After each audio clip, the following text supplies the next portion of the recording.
स्वागत है आपका हॉरर स्टोरीज बैंक में, जहां पर मैं आपके साथ हुए कुछ डरावने किस्से या कहानियां सुनाता हूं। यह है रोड ट्रिप सीरीज का एपिसोड 2। तो वक्त जाया न करते हुए आज की कहानी शुरू करते हैं। ये दुनिया जितनी साधारण हमको दिखती है या जितना हम समझते हैं, उससे कहीं ज्यादा रहस्यमयी है, क्योंकि हमारे अलावा भी इस दुनिया में कुछ है जो साथ ही साथ चल रहा है, जिसे हम पैरानॉर्मल या सुपरनैचुरल दुनिया कहते हैं। और समय समय पर हमें इस दुनिया के होने का एहसास होता है जब भी हमारे साथ डरावनी चीजें घटित होती हैं। ऐसे ही हॉरर, डार्क और मिस्टीरियस कहानी को सुनने के लिए इस चैनल को सब्सक्राइब करें। भारत के दिल में, जहां व्यस्त और बिजी शहर विस्तृत ग्रामीण इलाकों में बदल जाते हैं, वहां नेशनल हाईवे 44 यानी NH 44 फैला हुआ है। ये नॉर्थ से लेकर साउथ तक फैला हुआ है और कई ट्रक ड्राइवरों की जीवन रेखा या लाइफलाइन है। इन अनगिनत कहानियों में से एक कहानी सबसे अधिक क्रीपी और डरावनी है। एक ट्रक ड्राइवर रमेश की सच्ची हॉरर स्टोरी। 2019 की सर्दियों की एक अंधेरी रात थी। रमेश, एक अनुभवी ट्रक ड्राइवर, अपनी सामान्य मार्ग पर दिल्ली से चेन्नई माल ले जा रहा था। उसे सबसे अधिक डराने वाला हिस्सा मध्य प्रदेश का घना जंगल था, जो अपनी क्रीपी और डरावनी घटनाओं की कहानियों के लिए बहुत ज्यादा कुख्यात या पॉपुलर था। लेकिन रमेश व्यवहारिक आदमी था, जो ऐसी कहानियों को केवल अंधविश्वास मानता था। वो प्रैक्टिकल लाइफ में बहुत बिलीव करता था और अपनी आंखों से देखी हुई चीजें ही मानता था। सोमवार सुबह 7 बजे वो दिल्ली से निकलता है। आप उसे 2 दिन ट्रैवल करते करते हो चुके थे और वो इस समय मध्य प्रदेश में था। आधी रात के आसपास रमेश घने जंगलों के बीच से गुजर रहा था। इंजन की गुनगुनाहट और कभी कभार उल्लू की आवाज के अलावा कोई आवाज वहां पर नहीं आ रही थी। अचानक उसने देखा कि सड़क के बीचों बीच एक आकृति खड़ी है। कोई अजीब सा फिगर वहां पर खड़ा है, मदद के लिए हाथ हिला रहा है। यह बहुत स्वाभाविक था कि रमेश उसकी मदद करेगा। स्वाभाविक रूप से रमेश ने गति धीमी कर दी। जब वह और करीब पहुंचा तो उसने देखा कि वह एक महिला थी, जो सफेद साड़ी में लिपटी हुई थी। उसके लंबे बालों ने उसके फेस को पूरा ढका हुआ था। रमेश ने ट्रक रोका और खिड़की से बाहर झांकते हुए पूछा, क्या हुआ बहन जी? इस समय यहां क्यों खड़ी हो?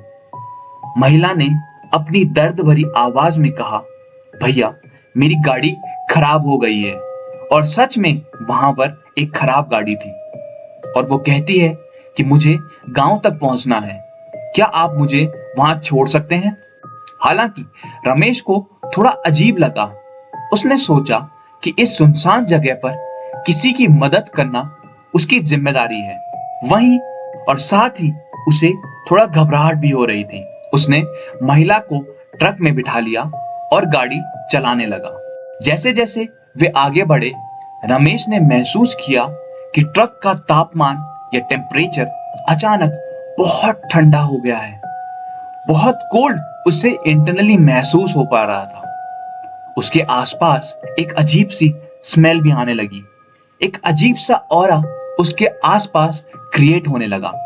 उसने सोचा कि ये उसकी थकान का परिणाम हो सकता है और उसने इस पर ज्यादा ध्यान नहीं दिया। लेकिन जल्द ही महिला ने एक अजीब सी बात कही। उसने बोला कि भैया, ये रास्ता तो मेरे गांव नहीं जाता। रमेश चौंक गया और कहा, मुझे माफ करिए बहन जी, मुझे लगा कि आप इसी रास्ते पर जाना चाहती हैं। महिला ने धीरे धीरे उसकी ओर देखा और बहुत क्रीपी तरीके से उसे बोला, भैया, मैं यहां नहीं रहती, मैं तो यहां मर गई थी।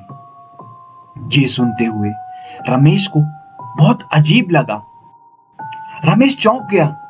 आधी रात में उस महिला का इस तरीके से बात करना उसे सच में बहुत डरा रहा था। यह सुनकर रमेश के हाथ पांव ठंडे हो गए। उसने धीरे धीरे अपनी नजर महिला की ओर घुमाई और देखा कि उसका चेहरा बहुत क्रीपी और डरावना हो चुका था। उसके फेस में बहुत सारे कट्स थे। उसकी आंखें बहुत डरावनी लग रही थी, गड्ढों जैसी काली और खाली थी। रमेश के होश उड़ गए। उसने तुरंत ब्रेक मारे, लेकिन महिला अब ट्रक के अंदर नहीं थी। परिस्थितियां और भी डरावनी होती जा रही थी। ये नॉर्मल नहीं था। रमेश ने घबराते हुए ट्रक को तेजी से चलाना शुरू कर दिया। उसने सोचा कि उसे जल्द से जल्द इस क्षेत्र को पार करना होगा किसी भी तरीके से।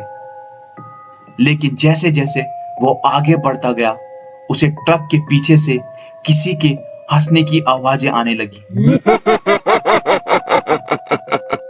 ये बहुत डरावनी आवाजें थी, किसी लेडी या किसी महिला की हंसने की आवाजें, और ये आवाजें लगातार बहुत तेज हो रही थी और साथ ही साथ बहुत डरावनी भी। वह जानता था कि यह केवल उसकी कल्पना नहीं हो सकती। जो भी हो रहा है ये सच में उसके साथ घट रहा है। ट्रक के शीशे में उसने देखा कि वह महिला ट्रक के पिछले हिस्से में बैठी हंस रही थी। उसकी हंसी की आवाज रमेश के रोंगटे खड़े कर रही थी। रमेश ने अपनी गति और बढ़ा दी, लेकिन हंसी की आवाज और जोर से आने लगी। उसकी धड़कनें तेज हो गई और उसने सोचा कि शायद वह इस भयानक अनुभव से कभी उबर नहीं पाएगा। आखिरकार जब रमेश जंगल के बाहर निकला तो वह हाँफते हुए रुका। उसने अपने आप को नॉर्मल किया, थोड़ा पानी पिया और फैसला किया कि वह इस बारे में किसी को कुछ नहीं बताएगा, क्योंकि कोई भी इस पर विश्वास नहीं करेगा। लेकिन इस घटना ने उसे जीवन भर के लिए डरा दिया। रमेश अब भी एक ट्रक ड्राइवर है, लेकिन वो कभी भी उस रास्ते से नहीं गुजरता।